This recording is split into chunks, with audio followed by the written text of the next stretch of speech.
자, 오행 5번째 이야기입니다. 화에 대해서 생각해 보도록 하죠. 목은 계절로 치면은 봄이고, 인생으로 치면은 청소년, 하루로 치면은 아침, 이런 의미가 있다면, 화는 어떻습니까? 화의 의미, 화에도 도가 있을까요? 이런 생각을 해보죠. 목에서 도를 봤으면 화에서도 찾아볼 수 있는 겁니다. 있느냐 없느냐 이런 걸 생각하면서 연구해 본다면 또 응용이 되겠죠. 화는 불이다. 그렇습니까? 화는 불도 포함한다가 맞겠습니다. 화 안에는 불도 있고 다른 것도 있고, 화는 불이고 라는 것은 또 역시 오류에 빠지기 쉽습니다. 화는 불 같은 것. 불이란 무엇인가? 열, 사방으로 뻗어나가는 빛, 열과 빛, 이런 것들이 화의 상징으로 도입이 되어서 불화라고 했던 것은 아닐까, 이런 생각을 해보게 됩니다. 불화, 불은 그런 것이다. 사방으로 뻗어나가는 것이다. 목은 일방으로 나가는 것이다. 물론 가지는 사방으로 나가지만 한 가지는 일방으로 나갑니다. 앞으로 불하고 좀 다르지 않느냐 하는 의미로 생각해 볼 수 있겠습니다. 자, 화에 대해서 분석을 해보면, 글자를 살펴보면, 자, 화는 불이다, 아니 불도 포함한다 이렇게. 화에는 도가 있느냐? 도가 안 보입니다. 도란, 여기서 말하는 도란 가로 세로 도를 말합니다. 이렇게 써놓고는 도저히 화라는 것을 찾아낼 수가 없네요. 화자를 달리 쓰면 이렇게 해서 쓸 수도 있습니다. 이것을 내려온 거라고 보고 이것을 옆으로 간 거라고 볼 수도 있지 않을까? 억지죠 이제. 왜 화에는 도가 없을까? 있을 것이다. 있겠지만 어떻게? 분산돼 버렸다. 분해돼 버렸다. 빵 터져서 도로서 존재하지 못하고 흩어진 상태로 존재한다. 그래서 화를 놓고 볼 때는 도가 없다 이렇게 말합니다. 화는 도가 없다. 그래, 이상하네요. 오행이 5가지가 다 도가 있어야 되는데 화는 도가 없습니다. 왜 도가 없느냐? 도란 무엇입니까? 중이 있을 때, 중심이 있을 때, 이것이 도라고 할 수가 있을 텐데 중심이 없습니다. 그러므로 즉 이 의미가 없다는 얘기죠. 중심이 없으니까 이것은 도가 없구나. 5개의 오행 중에 화는 도가 없구나. 왜 없느냐? 폭발해서 없다. 팽창 막 풍선처럼 커지는 것을 말하겠네요. 폭발은 터져버리는 것입니다. 발전도 전방위적으로 계속 추진해 나가는 것을 의미할 수 있겠습니다. 성장과 발전의 의미가 좀 다르지 않을까, 이런 생각을 해봅니다. 성장은 어제를 이어서 계속 나가는 것이라면, 발전은 확 터져나가는 것을 의미해보자. 무한발전. 이런 식으로 이해를 해본다면 목이 화와 같지 않은 의미가 있을 것이다.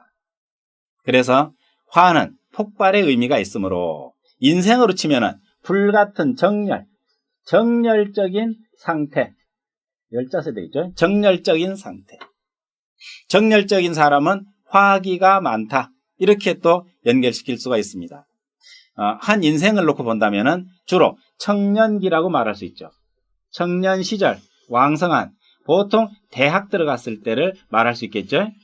고등학교 또는 대학교. 이때 가장 왕성한 폭발력이 있기에 주로 정치, 사회의 부조리를 지탄하고 바꾸기를 열망하는 이런 항의를 할 때, 데모를 할 때 주로 대학생, 청년들이 주축이 됩니다. 불은 앞뒤 안 따지고 폭발해버리기 때문에 그 폭발하는 걸로 인해서 자신의 목소리를 밝고 뚜렷하고 선명하게 낼 수 있는, 또 두뇌 회전도 폭발적으로 빨라진다고 그럴까요? 네, 불같이 빛같이 빨라지는 이런 상태에서 그런 운동도 가능하다. 물론 그런 힘으로 공부도 해야죠. 공부해서 박사도 되고 한 분야의 전문가가 되는 것도 당연히 이 정열, 화의 힘으로 가능합니다. 그런데 저 화가 단점이 있다면 너무 치우쳐 있다는 거지. 양의 극이다. 이렇게 말하면 화에 대한 설명이 되겠죠. 양극. 양의 극이라는 것은 결국은 화에 붙여준 별명이라고 하겠습니다. 그래서 청년기에는 겁없이 도전하라 이런 말을 합니다. 망설이지 마라. 부딪혀봐라. 젊어서의 실수는 용납이 됩니다. 젊으니까 그래라고. 그러나 나중에 50, 60대 가지고서 천방지축으로 하면은 정신 차리라고 할지도 모르겠네요. 중심이 돈데 화에는 중심이 없습니다. 중심 잡고 있다는 얘기는 뭡니까? 발전이 없다는 소리죠. 이게 중심이잖아요. 이래 가지고서는 폭발적으로 나갈 수가 없습니다. 테두리가 이미 인정하고 들은 거니까. 뭐랄까, 저울추에서나 해당되는 얘기지. 중심이 있으면 도인데 화는 중심이 있으면 안 돼요. 폭발이 되기 때문에. 그래서 도가 없다는 것을 이해하면서 불이란 이런 의미가 있었구나. 계절로는 한여름이 되겠죠. 엄청 뜨겁습니다. 밤이나 낮이나 역시 열기가 넘치는 걸로 보겠습니다. 하루 중에는 또 한낮이 되겠군요. 그래서 이렇게 화의 기운이 왕성하게 되면 마치 삼국지에서 장비처럼 천방지축으로 또는 거침없이 과감하게 몰아치는 그런 특징을 가지고 세상을 살아갈 수 있는 성향. 그래서 사주에 화의 기운이 많으면, 특히 일간이 화로 태어났다면 그런 성향을 우리는 읽어낼 수가 있겠고, 그 사람의 삶은 거침없이 혹은 실수를 많이 이렇게 하면서 살아갈 수 있는 그런 암시도 된다는 것을 읽을 수가 있겠습니다. 화는 목과 다릅니다. 목은 꾸준한 발전을 한다면 화는 폭발적인 팽창을 합니다. 그래서 화의 기운이 많은 사람은 항상 두서가 없다고 그럴까요? 어쩌면 인생은 도가 필요하죠. 인생은 도가 있어서 그 도에 벗어나지 않고 중심을 가지고 이치에 맞게 살아가는 것을 최상으로 칩니다. 그런 의미에서는 화는 벗어나 있습니다. 너무 밖으로 내달리고 있죠. 치타처럼 밖으로 내달리는 것. 이러한 화의 특징을 잘 파악하고 그것만이 가지고 있는 특징을 읽는 것이 중요합니다. 어느 것이 좋다 나쁘다는 의미가 없습니다.